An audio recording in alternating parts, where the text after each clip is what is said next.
ഒരു ഇന്ത്യക്കാരൻ ജനാധിപത്യത്തെ രക്ഷിക്കാൻ നടത്തിയ വലിയ വെളിപ്പെടുത്തലുകളാണ് ഇന്ന് രാജ്യം കണ്ടത്. ജനാധിപത്യത്തിനുമേൽ വീണ അണുബോംബ് എന്ന വിശേഷണത്തോടെ വോട്ട് കൊള്ളയുടെ വലിയ തെളിവുകളുമായിട്ടാണ് രാഹുൽ ഗാന്ധി എന്ന ഇന്ത്യക്കാരൻ ഇന്ന് മാധ്യമങ്ങളെ കണ്ടത്. മഹാരാഷ്ട്രയിലെ അസാധാരണ പോളിംഗ് ശ്രദ്ധയിൽപ്പെട്ടപ്പോൾ, കർണാടകയിലെ ക്രമക്കേട് സംശയിച്ചപ്പോൾ തെരഞ്ഞെടുപ്പ് കമ്മീഷന് 4 തവണ കത്തയച്ചു.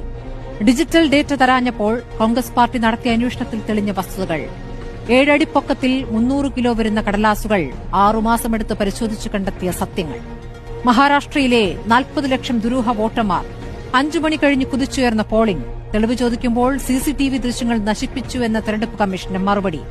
കോൺഗ്രസ് പരിശോധിച്ചത് ബംഗളൂരു സെൻട്രൽ ലോക്സഭാ മണ്ഡലത്തിലെ ക്രമക്കേടാണ്. അതിലുൾപ്പെട്ട മഹാദേവപുര നിയമസഭാ മണ്ഡലത്തിലെ ക്രമക്കേടാണ്. 4 ബൂത്തിൽ വരെ വോട്ടുള്ളവരും 4 സംസ്ഥാനങ്ങളിൽ വോട്ടുള്ളവരും 70 വയസ്സുള്ള കന്നി വോട്ടറും അന്വേഷണത്തിൽ തെളിഞ്ഞുവന്നു.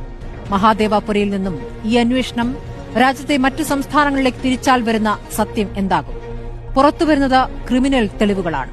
3,30,000-ൽ താഴെ ഭൂരിപക്ഷമുള്ള വെറും 25 സീറ്റിലെ അട്ടിമറി മതി ഭരണം